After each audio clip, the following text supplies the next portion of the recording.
懒得看电视，现在又没事，欢迎收听《解密404》，我是解密爱出事的泽维尔，我是解密小恐龙棒棒。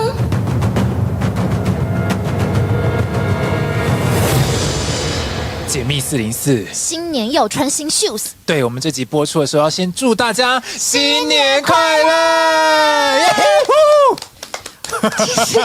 其实我是觉得，感觉望向明年，对，好像望向今年，就觉播出得，的时候是今年了，哇，2025了哎。对啊，好像望向去年2024跟2025，感觉没有到差很多的感觉，就是因为过得太平顺。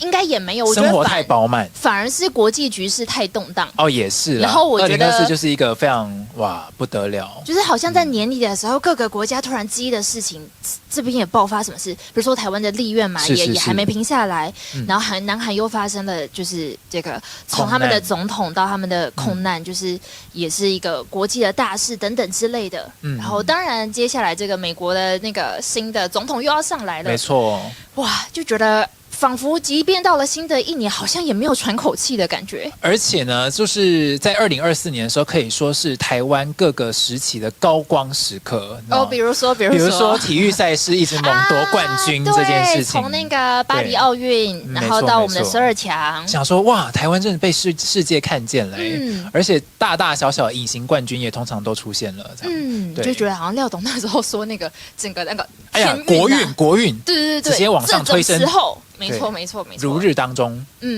没错。但就好像也连带着很多的这个事情，也刚好在年底都爆出来。比如说像是这个反共网红巴囧爆出了这个纪录片下集嘛，在这个2024年底的时候，然后呢里面就有跑出一些就是你知道渗透的方式，然后比如说其中一个就是中共的身份证，然后办了这个中共身份证之后呢，他们在台湾都有一个政治任务存在，这是巴囧在纪录片里面说的。那这些政治人物或者讲说台面上的台面下的，不管是什么人或者是公务员、体制内体制外的民众等等，那他在这个台湾这个政治情势底下到底要做什么事情呢？陆委会跳出来说他要查了。对，不过讲到这个其实也有一直在思考，就是好像总是等到事情发生了之后才看到政府有作为。当然我不觉得说政府原本都没有作为，但总觉得是不是好像都晚了一步吗？还是说那个积极的程度直到现在才看到？有可能以前都是台面下，但我觉得搞不好比如说国安局长或者是什么国安会秘书长等等，他们可能早就知道，可是问题是要哪时候公开办跟要不要公开这件事情，他们是有一个因为应该说政治的决定都有一个政治的目的嘛，那这个背后的盘算可能有盘根错节的势力等等，如果不小心爆开了，会不会让原本是事实的事情被比如说对方势力讲说你们就在造假啊，你们可能就是狼来啦，怎么样，可能会有一些就是不小心起到了负面作用的状态，或是可能这个棋子本来就是保留在这边，等到以后我要爆发什么事情的时候，我再数罪并发等等之类的。没错，可是感觉丞相风起了，现在起风了，来吧，来办吧，网红就是那一股风，是没错，对啊，不然我觉得那个台湾的。那种台湾人拿中共身份证是一个不是居留证是身份证然后可以买房买车就还有各种中国银行的贷款等等，所以这些中国的代理人、中共的代理人，其实在世界各国以及好几个国家已经被捕了嘛，包含不管是美国、加拿大或者是新加坡等等，他们都已经开始有这个围堵中共代理人这个态势出现了。那台湾到底哪时候国会才要出台所谓的中共代理人相关法案呢？哇，我觉得在那个过去不管是绿营执政也好，或者是马政府时代也好，所有的国会他们在完全执政的状态底下都没有要去防堵这件事情，我觉得是蛮可惜的。对啊，对，而且台湾明明就在旁边而已，就在最前线。我们是不是这么晚没有做这件事情？真的是，感觉这个中共的红色渗透，因为毕竟就是比如说不管哪一些政治学家或者是他们大部分都担心一件事情，就是中共对台湾的这个红色渗透其实已经不演了，就是你这个代理人其实因为你没有法令或者是法律的这个防堵，可是台面上这些代理人，其实你都看得出来，有可能谁是代理人。而且仿佛台湾的言论自由跟我们的民主社会变成是他们来对付台湾的一个武器。对，他们就觉得说，如果你你堵了我这些悠悠之口，你是不是就是不要言论自由？没错。可是问题是，这个事情不是这样看的。比如说，前苏联的那些分出来这些民族自觉之后的小国家，这些国家们，这欧陆的国家们，他们其实在这个宪法里面都有所谓的反共条款。就是反共产主义条款。那这个反共条款里面，他们其实都有一个很明确的主张，就是说我们要保障我们的言论自由，以及保障我们自由生长的这块土地的所有人的民主自由的权利。因此，共产主义我们是要退开的，它不受言论自由的保护，原因是因为它会侵害言论自由。所以，如果以这个角度来看，说是不是台湾可以以此来做借鉴呢？对啊。而且也有很多人士就已经都是在中国那边亲身经历完了之后回来告诉大家他看到了什么，到底中国那个地方就是所谓的俗称自己是法治社会，没错，但就是一个假法治社会，到底是什么样的形态？就像是有很多 NGO 团体，各位听友们就是 NGO 团体就是民团嘛，这些民间团体的人士呢，他们到了这个中共那边进行了所谓的中国那边进行了民间交流，各种民间交流，然后。应该说，台湾跟中国的民间交流，大家都不反对嘛，因为人民之间还是有很善良的这种良善形态的交流。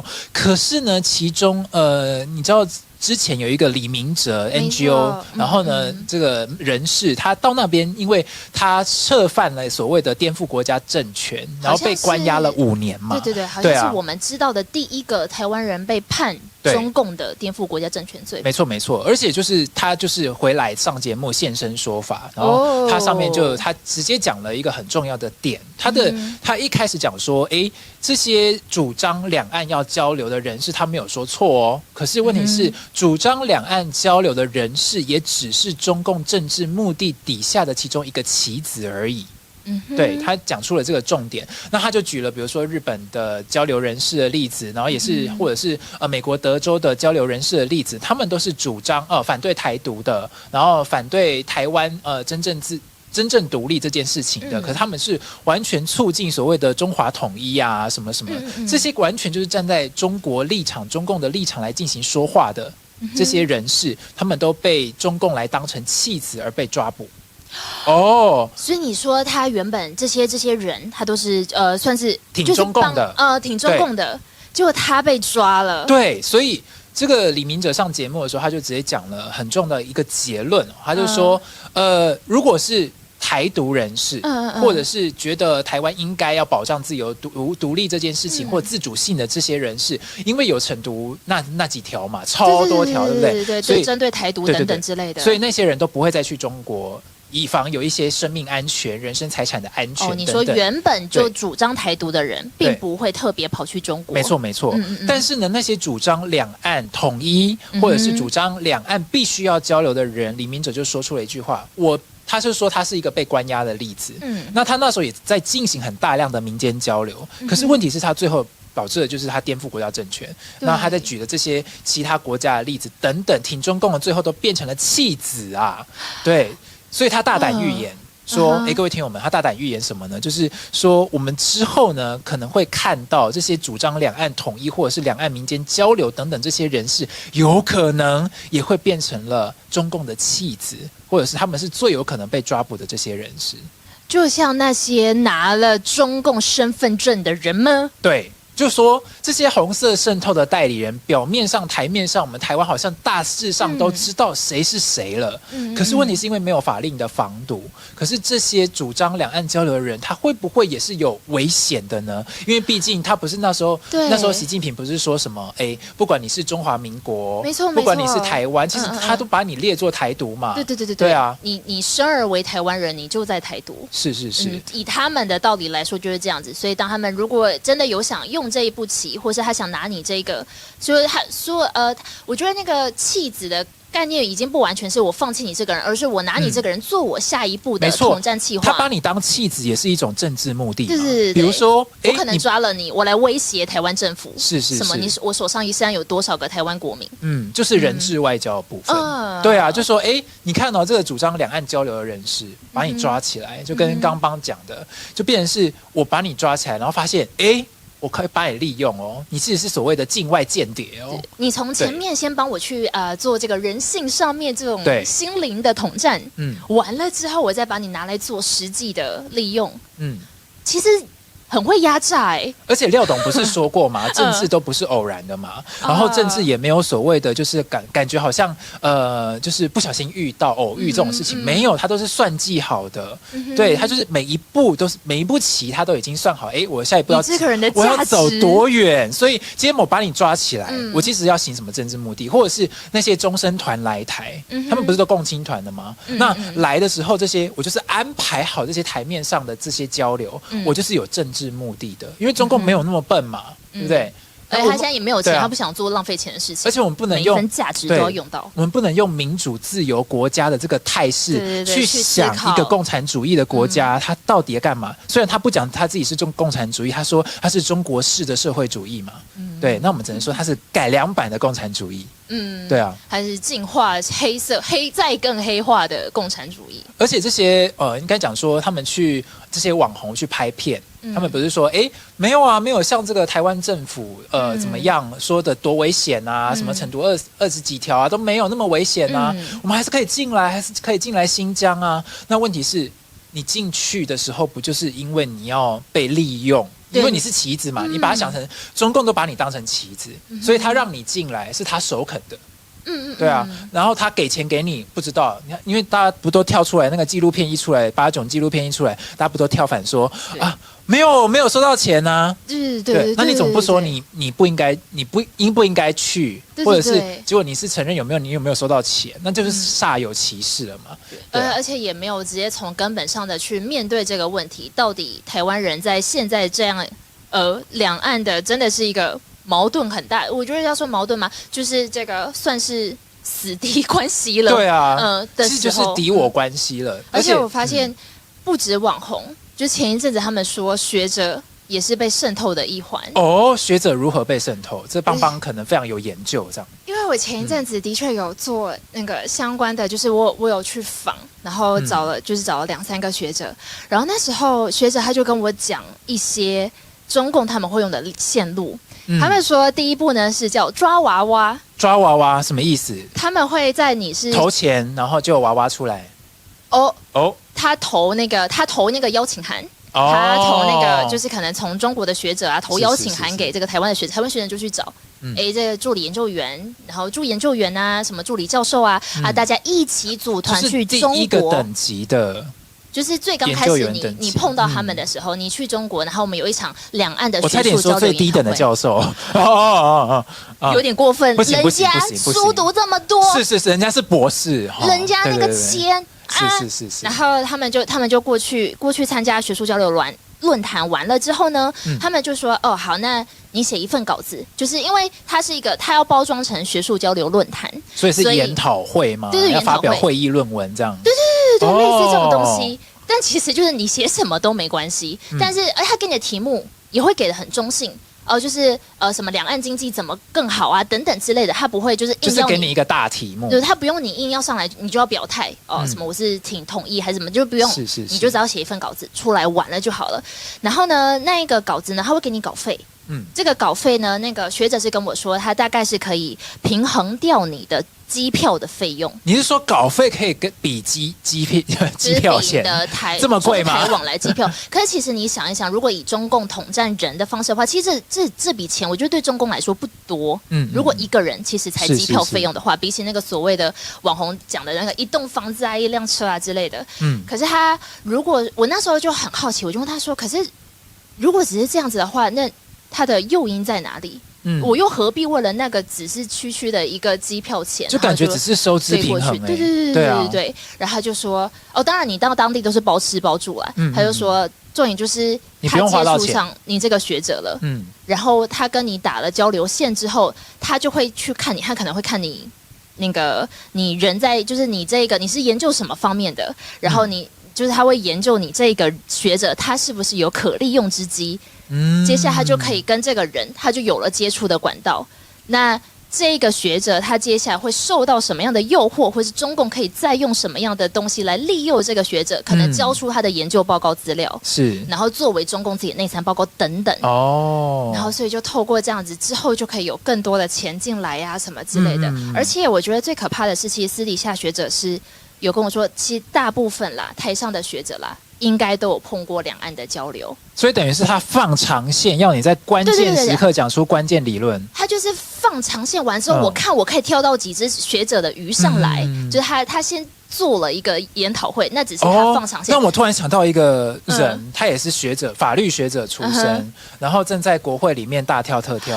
大家都知道我们在讲谁。他就咬到那个线，他就咬到那个饵。台湾被中共收复有什么不对？咬到那个饵之后，他就被拉起来。他就是那一条中共要的鱼。感觉他就是不演的这个代理人之一。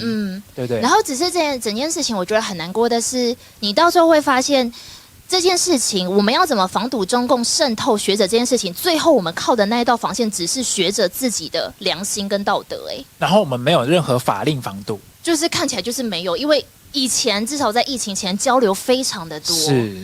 就是那我突然觉得台湾的国会好像可以再立更多的法令，就是正常常的立法令，对，正常的立法令。就像是这个八炯，他就不是他去这个国民党他要入党嘛然后结果这个国民党的代表人是不是跟他讲说，哎呀那个舔共网红慢走不送，然后他就说，怎么有一种反过来讲话，对，反过来讲话的感觉呢？他是在开玩笑吗？对啊，好像就是，然后他要严格审查，然后重点是八炯他的言论是说，他就说，你们的党章里面就有写反共，对，我们带领国民党一起来反共，没错，听起来好像是一个笑话，但是问题是，目前的态势是这样啊，所以要不然这个反共网红他怎么会做这样的一个决定之类的？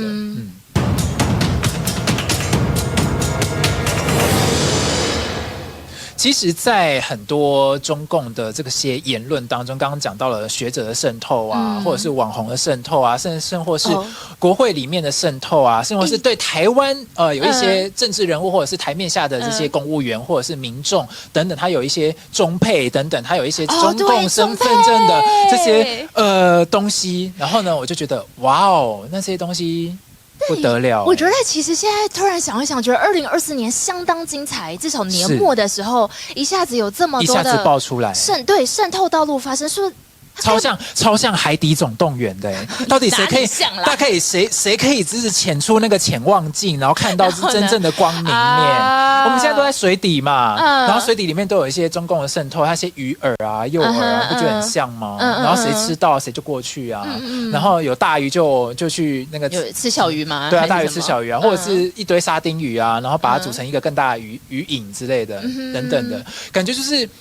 有时候有一些 podcaster 他会说什么这个就是在猎巫啊，这就是看到黑影就开枪啊等等，但他不是因此而道歉吗？但虽然他的道歉是不是真心我们不知道嘛，但他就是吃到了饵他就跳出来嘛，对不对？那这些东西大部分就是我觉得啦，中共的这个行销学可能学得很好行销学我觉得这个用字非常精辟 marketing 的部分啦，对，他们现在行销到哪里了呢？从数位行销开始嘛，对不对？你看这个抖音小红书没错，然后人际关系、人际间的传播也摸得透透的，广告啊，对，还有教育不放掉，没错，还有这个影像啊等等的，媒体啊等等，对，毕竟他们的媒体都隶属于中宣部嘛，就是宣传的广告嘛，所以他们这个叫做 paid media， 就是花钱的媒体，不是人家要自主报道的啦，毕竟他们的新闻点只有一个，就是挺他们。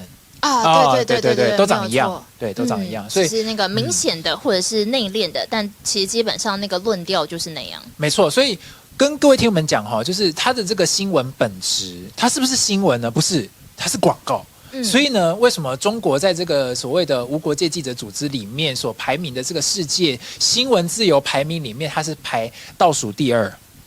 全世界180个国家里面还排倒数第2，原因就在于，因为他把新闻当成广告啦。它就是一个行销手段。commercial 这样吗？没错，没错，没错，它就是什么 promotional video。而且最近看到新闻，它是不是还行销到了肯亚？啊，没错，没错，他把这个媒体训练，他这个排名倒数第2的这个媒体训练的这个本事呢，把它拿到肯亚来帮人家做媒体训练。我就心想说，哦，所以他不是要做新闻本质的训练，他是要帮你做广告训练。就是这一件事情是那个，所以中共的传媒大学其实他们中国传媒大学应该叫做他们没有新闻系，他们新闻系都是广告系。应该对，都是广告。就我们刚刚在讲的是那个美国之音前阵子有报道说那个驻肯亚的中国驻肯亚的大使馆，然后跟那个是肯亚的那个媒体呢，他们就在教他们要做这个记者新闻培训。你们要怎么做记者啊？记得帮你们的官员打一下广告。那时候那个他们的驻肯亚大使还是什么，他就有讲一句话说，这个引领一个国家或民族走向正确方向的关键因素。而且你知道倒数第1是谁吗？是谁？倒数第1的新闻自由国家叫做北韩。哇，他们真的是兄弟之邦哎！对啊，是朋友啦。对啊，就是把新闻当成广告在使用的。所以那时候美眉就觉得美国媒体吓到，美国媒体就觉得这件事也是蛮讽刺的啦，就很好笑。然后那时候肯亚说什么不会什么，我们还是会按着我们自己的新闻来做，我们只是就是接受培训而已。而且肯亚的新闻自由还比他好哎。结果他们去接受一个新闻自由更差的来培训是什么意思？我不懂哎。而且就是其实外界是猜测说，就是如果这样的话，中共应该打着就是希望那个吧。希望肯亚的媒体也可以多写自己一些好话什么之类的，但我觉得这应该只是轻了，就只是好的方向。我觉得应该不会只是这样。我觉得是他在教你怎么做政治广告跟渗透吧。没错，还有渗透，政治与渗透就是中共的一贯伎俩嘛。没错。对啊，而且他这个所谓的我们就讲一个故事好了，就是我身边真的有一个就是以前前同事的这个女儿，她就想要到这个中国传媒大学来学这个新闻怎么制作。然后呢，她就在这个高中刚毕业的时候，她就去参加了一个叫做媒体交流营啊。高中毕业的时候参加两岸的中国传媒大学媒体交流营，就是一个你听起来好像是一个民间的这个教育交流，对不对？感觉好像很正当的，没错。所以听起来就感觉很有吸引力啊。对，我去那边，我学一下他们那边的新闻采访怎么做。是，学一下这个中国式的记者到底有什么样的这个配播哈，或者是有什么样的这个不一样的角度交流，因为新闻就是角度不一样嘛，对不对哈？各种角度不一样，我们就试试看他这个角度到底有多不一样。这个我这个前同事的这个女儿就真的跑去了然后跑去了之后，她真的吓到你知道你知道那些讲师啊，或者是中国传媒大学里面的教授，就教他们怎么做新闻。他第一条叫做党永远说的都是对的。真的假的？真的，党永远说的都是对的，而且你要符合国家政策领导的这个方向去报道。好夸张哦！然后他听到就吓到啊。对呀，因为如果台湾有很多这个政党轮替嘛，执政党就是到处的这个颜色都在做嘛，对不对？可是问题是在这个状况之下，你会听到执政党说：“你报新闻要符合我政党颜色哦。”有吗？没有啊，都是媒体自己决定嘛。对啊，媒体自己决定你的立场嘛，对不对？而且民间也不会自己讲啊。对啊，结果教授教他这样写。哇！他一听到马上就吓到。对，那其他人呢？其他人没有觉得这件事情怪怪的吗？因为在那个媒体交流营里面，只有他一个台湾人。然后他觉得怪怪的时候，他不敢讲话，原因是什么？因为旁边都是中国各大省份的资优生。什么杭州一中啊，各种一中的各种省份的一中的人来啊，对啊，然后他们每个人都是直接在那边点头如捣蒜这样。点头，这是什么洗脑现场？我想说，哇，这个不是新闻呢。对啊，就是跟我们刚刚讲的，它就是行销加广告嘛。感觉这样在现场会怀疑人生呢。对啊，甚至会怀疑我。就想说，是我们台湾人想错了吗？对啊，所以新闻是监督这个政府的这个第四权嘛？这件事情是只有台湾这么觉得吗？啊，没有，是所有的民主自由国家都是如此。我开始在怀疑我自己。对，哦，所以他去听的时候，他第二条，他整个就吓到，他后面就听不下去了，他就想要赶快逃回来。哦，对啊，因为而且他还说，他这个女儿哦，这个小女生，她一开始还想说，她想要在那边求学，她就是想要就读中国传媒大学。哦，他报了吗？那时候他有报，但是他逃回来政治大学新闻系念了。他到之后他就参加完营队之后，对，然后他就说政大新闻。对，他不去了，这样。政大新闻有需求，我们可以在这边放招生讯息。我们可以在那个后面，我们可以谈合作。政大新闻是，大家回来政大新闻。对，听起来真的很，所以等于是他们的记者，因为他们其实很常会有所谓的什么公民记者啊，什么什么之类的，反正听起来好像，就连央视也很常都会说啊，就是打，就是发生什么样解密什么什么事情啊，都是等等之类的。对。都是民间的那些什么小红书的账号啊，或者是那个抖音的账号在解禁嘛，解禁他们的那些禁言的东西嘛。可是，一讲完之后，他的那个账号就会被封锁。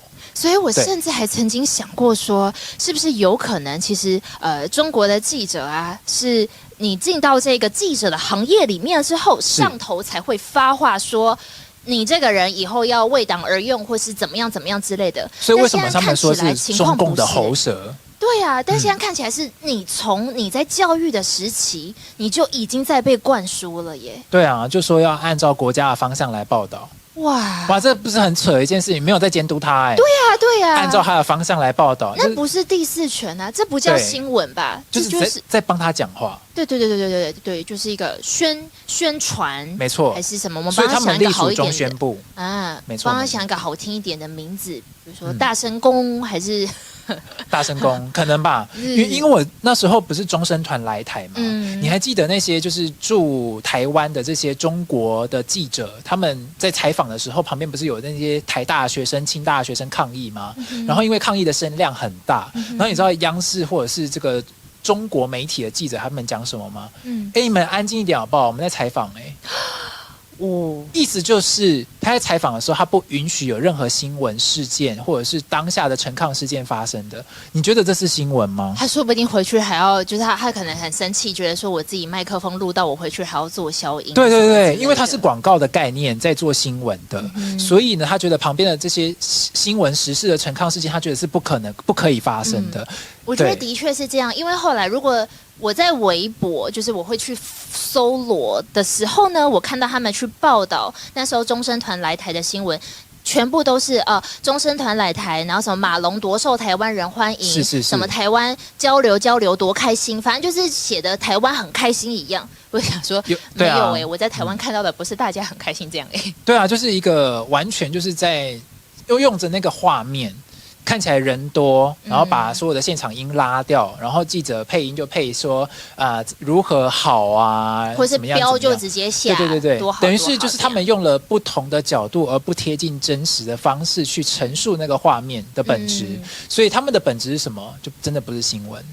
对，所以就变成是为什么那个小女生要逃回来，前同事的那个女儿要逃回来的感觉，就是她参加一个不是媒体交流营的营队，对，而在灌输你另外一个方式如何做媒体，把媒体当成一种政治工具在使用的这种方式的教导，这种交流真的可以不用去而且如果我写一则新闻，然后竖着我的名，却不能去写出任何完全符合我价值观的东西的时候，我觉得它是一件非常痛苦的事情，而且不能去陈述真实。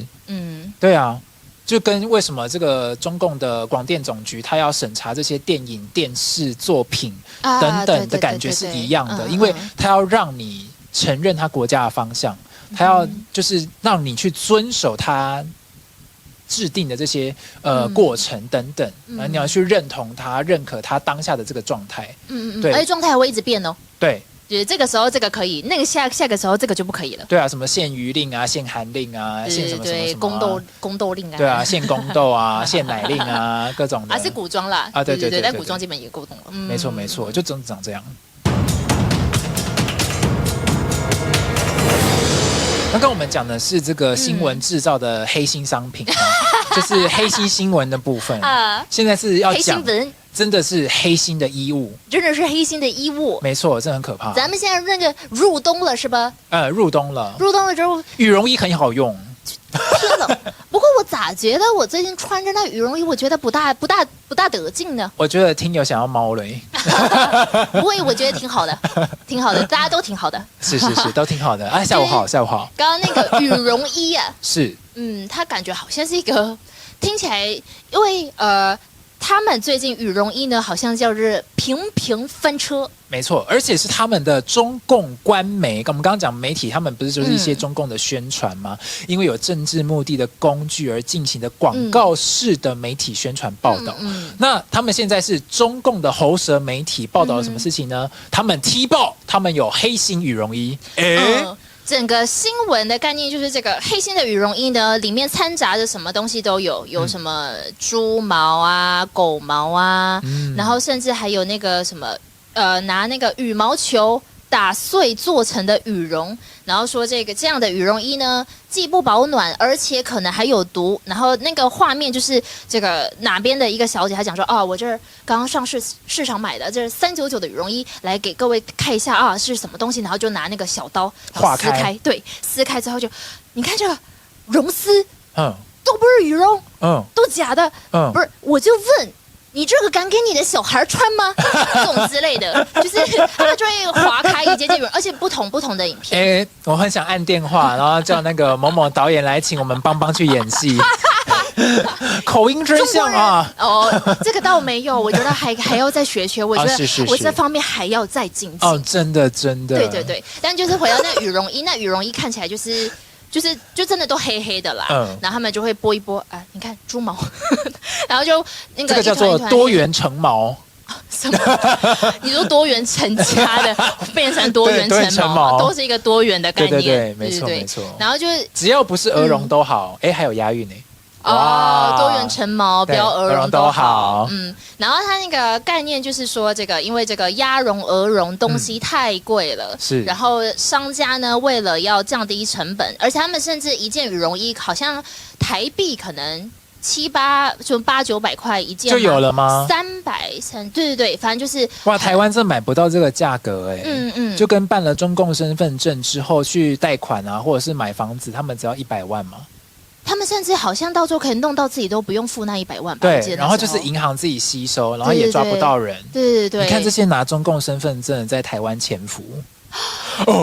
你不觉得这件事情真的很悲伤吗？就是他们拿了中共身份证，然后拿了这个中国这个国家这么多的钱，那些中间商啦，然后结果真正在中国底层的人民，那些没有钱的人，他们的钱就被这样搬走了。对，我们之前讲失业的那些人，因为那个银行倒闭之后，那样的人民，他们拿不到钱。而且你知道那个为什么？因为中共已经统治这些人了。没错。台湾是因为中共现在还统治不到，所以我能给你什么就给你。所以他们不是说这个身份证的规章制度只有在台湾有，香港没有。对啊，因为香港已经被利用完了。对啊，吃干抹净。吃干抹净。对啊，嘴我都不擦。没错，嘴不用擦了，因为钱都抽光了嘛。他们是这个外汇存底不是剩下3年吗？这个。对啊。对。马上就被抽干了。对。羽绒衣怎么来到这里的？羽绒衣来到这边的原因就是他就把底层人民给吸干了。对，然后没有钱嘛，然后他们就说他们因为这个商家也没钱，然后反正呢就是用了更恶劣的方式呢来做这个羽绒衣，完了之后呢，这个羽绒衣穿在人民身上，然后也不保暖，对，饿死冷死了一大堆，对，然后什么找到了好像几百万件的羽绒衣，这叫路有冻死骨。但朱门酒肉臭，没错，真的就在讲现在的中国。对。然后这个央视呢就大力批评了。批评什么呢？我们现在这个去查那个写那70%的那个什么绒，根本一点都没有，含绒率0啊。他是不是在打商家？你不觉得中共官媒爆出这种事情，根本就是中共本身要打商家。觉得在前面听到羽绒衣出黑心商品的时候，我们前几集不是遇过吗？中共不是说什么那些有一则新闻是什么？什么习近平什么几个台湾那个吗？不是，就是他要查那些商家，然后明明那些商家没有犯法哦，他就要来查，然后要查税啊，查什么什么，或者是我觉得也有可能是那时候是政商可能有一点勾结，可是前面都没出事，只是他现在今天我要用钱的时候，你的意思是说商家上面的那几个人，或者说羽绒衣这个行业的上面那个人，他如果能在中国活那么好的话，他总要打一点关系吧？他应该不太可能。所以上面那个政治人物毁了。所以是中共的拳头要毁了那个做这个羽绒衣商这个行业的某一个政治人物，会有想说，不然就对，要么就是这个羽绒衣商，他是不是背后有千丝万缕的关系，今天变成官媒，甚至要大力打千毛万缕，对，大力打的对象是，然后或者是第二个，我自己是想说，是不是也有一个可能，就像我们之前好像有讨论到，因为国内情势太乱了，我总需要再抓一个全民公敌起来。有点像转移焦点的内宣。对。所以就觉得好像，反正不管怎么样，都对中共有益。所以应该说，现在有一个更大的新闻事件正在发生中，可是我用羽绒衣这个新闻把它盖掉。或许好像看起来力道足不足，我们不知道。但说不定羽绒衣只是台湾现在只知道的一则新闻而已。没错，说不定在他们那边，他们也可以正在报一些政治情势、政治斗争等等之类的。或者他们也可以抓好几个目标起来，当成全民公敌，大家就一起去讨厌那些东西就好了。也有可能那些商圈的坐落地啊，可能是在哪一个派系里面，然后把那一个商圈全部打掉，那个派系就要大清洗之类的。但整件事情底下最难过的就是看到那些中国人啊，毕竟所有的苦果都剩下他们那些吃啊。没错，就是从那个喝苦茶吃苦果。对，对，真的羽绒衣苦苦相逼啊，何苦啊？这很悲伤，然后我们两个在那边，好意思。对，何苦啊？对，真的，因为这个。我看有人是觉得说，因为也是中共那边政府给的福利不够，然后又要求，对，我觉得这件事情我也在想到一个问题，就是这个羽绒衣商，他听起来就是他这个要薄利多销嘛，可是因为不想要只是薄利。所以用了更恶劣的成本，所以它变暴力多销的感觉，暴力多销的情况之下，暴力多销，但是那一件的羽绒衣的价格又这么便宜，我就会一直想到，比如说虚印啊什么之类的。你说他们到底为什么可以打这么便宜的价格战？对，是不是？八种纪录片不是爆出一个东西很可怕吗？就是电商，对，一个跨境电商，台湾的一个跨境电商，里面就是有一个。就很多中国人申请台湾账号，然后进行了卖淘宝货的状态。你说，所以这也是他们所谓那个空投公司的一环吗？没错，这种手法就是他们利用了台湾的这个系统，然后申请一个电商账号，然后卖淘宝货、卖中国货，就是各种跨境电商的渗透等等，然后用中国商品贴台湾的牌等等。哇，感觉很黑心欸。对啊，谁知道那个割开来里面是什么？而且感觉，因为应该说有很多的技术很好嘛，比如说你要鹅绒，你要白泡泡又咪咪的，那就帮你漂白。对不对？但是你也分不清楚。想工商一下，这也不算工商。台湾的这一块做得很好哟，因为台湾的这个机能性服饰啊，可以说是外销全世界，代工全品牌。我们现在的点就在于说，我们的品质很好，所以我们都给，就是我们可以外销给人家当做那个他们的。我们是给他贴牌啦，比如说艾迪达，比如说 Nike 的。但我们是不是也该做出台湾自己的品牌了？那你觉得要叫什么名字 ？MIT 羽绒没有很烂的，超烂，完全没有办法想象。MIT 羽绒，可是你如果说台绒啊，台绒好像什么台泥、台水、台龙手创，对，台湾的羽绒就品质很好，而且台语，台语好像也不是不行，可以耶，台语。那时候因为我那时候就有问我说，因为我们都知道前一阵子那个中国打羽绒服的那个广告很凶啊，叫台毛。茅台酒，你还没过呢。继续。茅台帮大家下一个小预告，茅台等一下。好，茅台等一下。对，是。然后那个不要先醉了哦。然后我那时候就想说，那如果中国这个所谓的羽绒服打得这么凶的话，那台湾的羽绒市场会不会受到冲击呢？所以我就问了相关的业者，他就说，我们从一开始基底就是不一样，台湾一开始走的就是高端市场。我们不走多元成毛路线，我们走高端毛路线。对，一方面也的确是因为台湾的那个出来的毛的数量可能也没有办法到那么多，可是因为我们的技术好，所以我们那个毛从养殖的开始到那个毛跟那个台湾地理位置小，所以它洗毛的过程其实就是那个路途也是近的，所以我们整个品质是非常好的。我们是有一个多元成毛生态系，我们的对多元成毛供应链我们没有多元，我们单元单元成毛供应链生态系全绒供应链。对，讲什么？对，但是就是因为我们的羽绒品质很好，所以我们现在要打的是国家队，就是我们要自己做认证呢，然后之后外销，让台湾只要就希望做到的是以后国际这样说，你的原料来自哪里？我用的是台湾的羽绒，或是这是来自台湾的羽绒衣，是那可能大家就会觉得哇，我要这个，没错。坚若磐石，对，美台关系坚若磐石，美台关系，我们继续观察，就是对坚若磐石，OK，没错，哇，真的很厉害，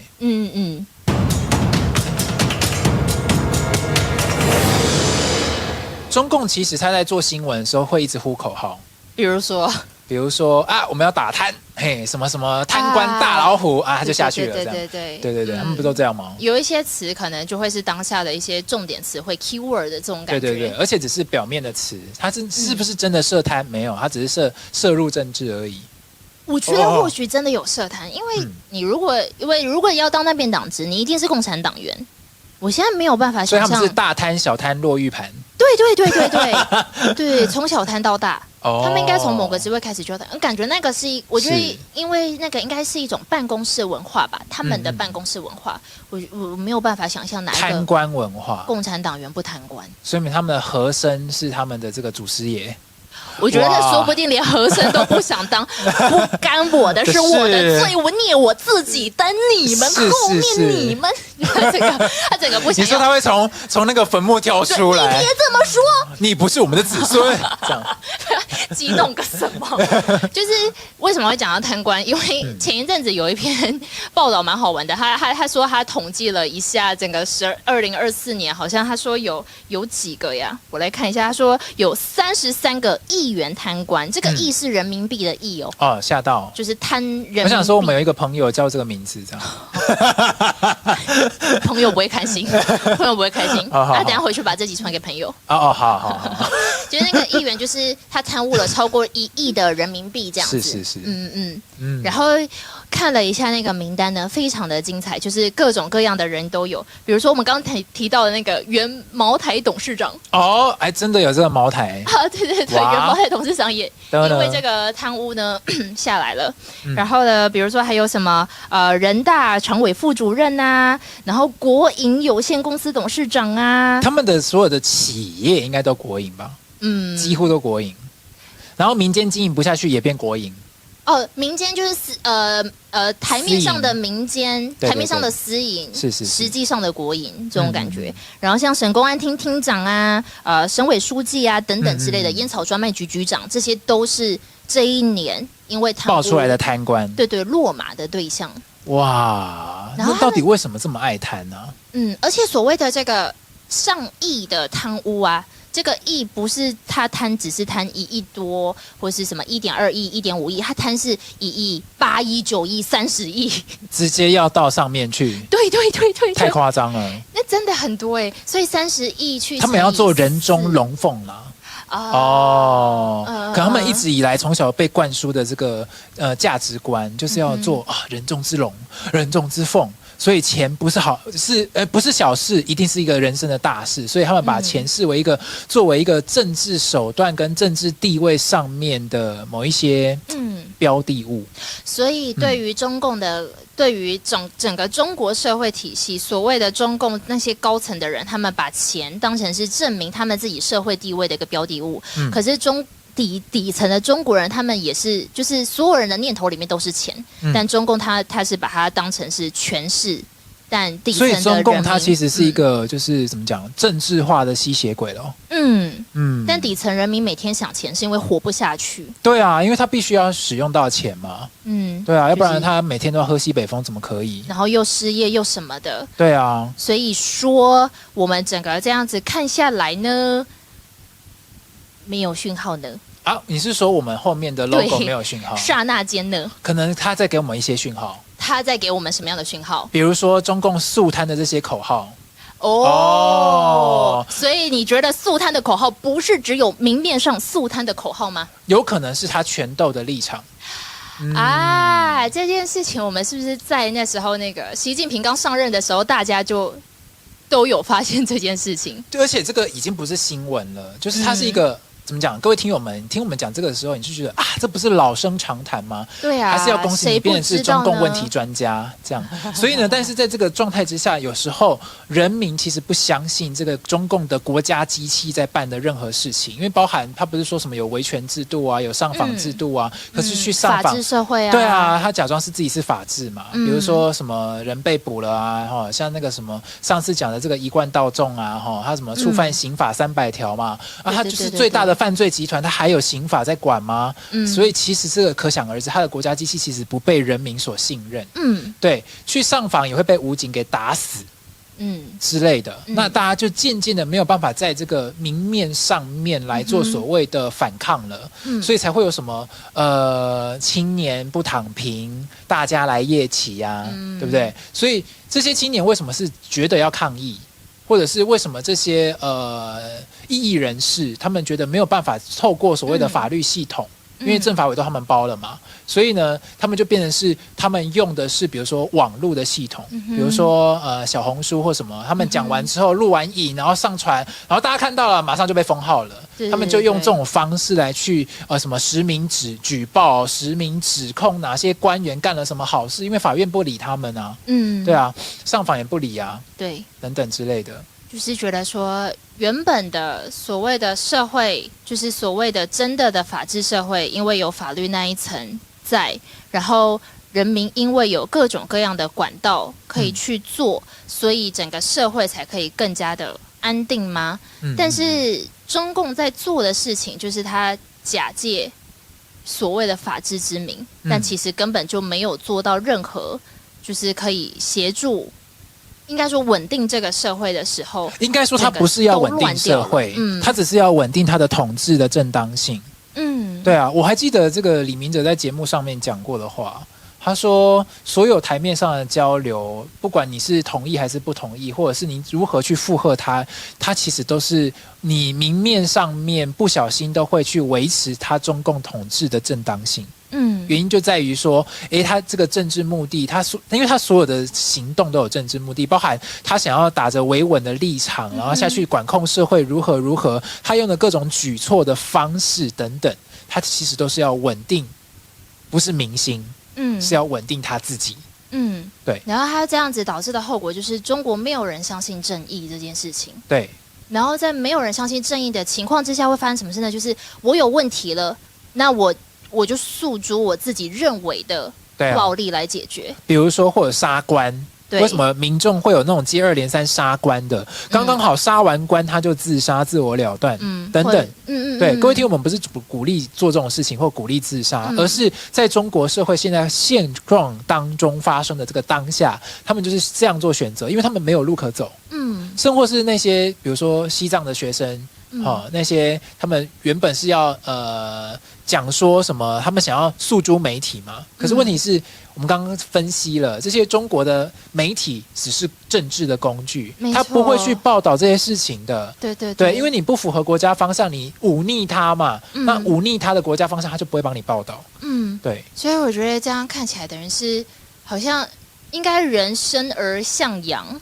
但是中国人民心中的那一点光，它是被中共亲手一个一个掐灭的感觉。没错，所谓的肃贪就是打贪这些事情，不过是他拿来维持他权力的一个手段的时候，这件事情他也没有所谓的直接的正当性，当然啦，那些人一定还是有涉贪，说不定涉的金额更多。对，可是整个社会都在涉贪情况下，你打贪只是为了维持你政权正当性，可是你贪腐这件事情你也没有要处理。因为毕竟12年来它都长一样啊，对啊，没有更少，只有更多啊。你只是有需要用到钱的时候，或需要把政敌消除的时候，我再去抓几个来，这样子而已。而且你比如说，他那些中共的每一层的官员都在贪污嘛，可是呢，我把你打掉之后，是不是因为这个更上面的人他缺钱，然后呢，把你打掉之后，把你的钱拿走，或者是他那个管的那个省份地区，他如果缺钱，他就把比如说两广很有钱嘛，他就把两广的那个可能就感觉那个省份的这个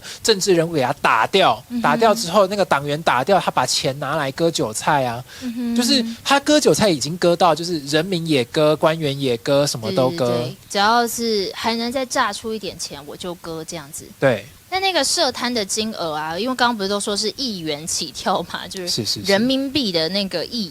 那这样子的话，你不觉得？因为台湾最近不是有一些这个政治现金案件还在审议当中，然后交保金创新高啊！对，然后那个涉及案件可能3000多万啊、6000多万等等之类的，是放到中国整个小巫见大巫就是原来我们做出，比如说有一些查贪的这个现场呢，他检察官所起诉的这些金额，看起来在台湾人眼里好像已经很严重了，但实际上放到中国社会、中共政府底下，一笔拍马屁的钱。没错，可能就是一个茶叶砖啦、茶砖，就提着进去。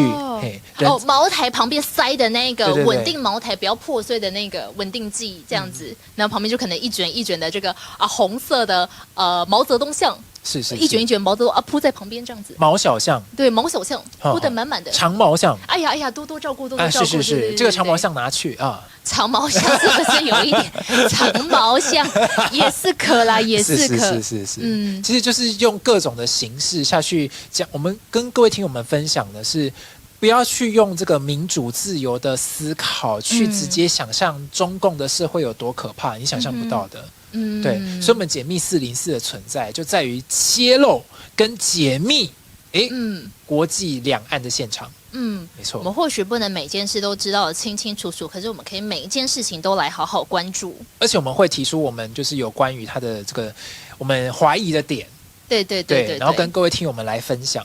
对，而且我觉得最近就是我们刚刚一路以来一直有提到那个巴炯去揭露整个事情的，就是我觉得仿佛最近的事态就是中共在渗透台湾的种种手法跟形象，已经是渐渐的开始在网络上面曝光，也不止台湾，是在各地，比如我们之前就一直讲话，全球都在抓中共间谍这件事情，对，没错。所以中共的渗透手段，它是一直在出来，就到2024，它已经感觉要变一个显学了，你知道吗？反共就是显学，对。所以当渗透的手法越来越多的时候，我们也会继续的来关注。没错，继续的来跟大家一起来聊聊啦。而且美国的新任总统上任之后，就是川普上任之后，他会有对于这个抗中的态势有多么明确跟明显呢？我们就来拭目以待。我们的确是想好好观察一下，毕竟他这个鹰派这么多个，好不好？对，可是他讲出的一些话又会有点暧昧。对，但呢，就会让人受尽委屈，是不是真的会委屈呢？对，是，这就让我们拭目以待。我们到底找不找得到和美国相爱的证据？何时该前进，何时该放弃？不要再唱歌了。你确定杨丞琳会开心？好了，没关系，就是钟明轩或杨丞琳他们的智长不一样，他长很像。还有萧敬腾那个民音照片摆在一起的时候，会着实震惊了一下我是真的有震惊到，就是大家居然就是眼睛这么利，对啊，因为看起来真的有像到对啊，但是他们是不是代理人，我们不得而知。我刚刚都没有这样下结论我刚刚都没有这样，对，这感觉会被剪掉。然后因为整个这个渗透到现在呢，也希望大家就是可以一起来好好的关注。没错，就是我们觉得看到比如说中国爆出哪些消息的时候，我们可以有一双新的眼睛，火眼金睛来去看，来去分析。反着看最好玩了。对，反着看最好笑了。为什么中共官媒还在那边讲说什么这个羽绒衣要送国家单位来检出啊？然后检出一次750块人民币啊，然后检出一次750块，那不就2、3千呢？对啊，我就想说，不是吧？是你中共缺钱吧？所以你就把这个你说3000块700套的羽绒衣都去这个，它是一套要750，还是一次送检？一次就750啊！我如果一次送1件，不就一次赚750？那个商家如果一次送1件的话，他也太亏了。对啊，就是很亏啊。对啊，或者是上面的人叫他一次送1件啊。那小钱也要赚啦，这样子。对，毕竟赚钱是不容易的。现在对他们来说很不容易。没错，毕竟他们的这个大学生一毕业即失业，或者是大学生只有3000块人民币的月薪，而且那个是希望的月薪啊。哇，很可怕。就是那个大学生，他们不是在讲他们失业的时候，上次我们跟各位听友们分享的，就是他的条件已经开到这么低了哦。而且他硕士毕业，他只要4、5个条件里面，其中3个条件中，他就可以去上班哦。没错，他就觉得好，那现在这大环境我接受。可是即便这样子，他还是常常找不到。对，然后公司常常就没了的原因是因为公司自己开不出工资。而且有一些就是只有这个共产党的小孩，就比如说共官的子女啊，红2代啊，红3代啊，矿役吗？呱呱吧，矿役就是呱呱，呱呱就是矿役，对，类似这种，他们就会有一些比较有趣的这些职位。没错，我们要继续来看矿役到底想干嘛这样。而且他的政治势力会不会因为这个呱呱在台结婚，或者是有一些不同的这个而出现不一样的这个危机或转机呢？对，带您继续看下去。然后中共官媒要怎么报呢？官媒现在也是被大家现在拿来玩弄的对象就对了。对啊，官媒现在就是如履薄冰啊。OK， 冰啊。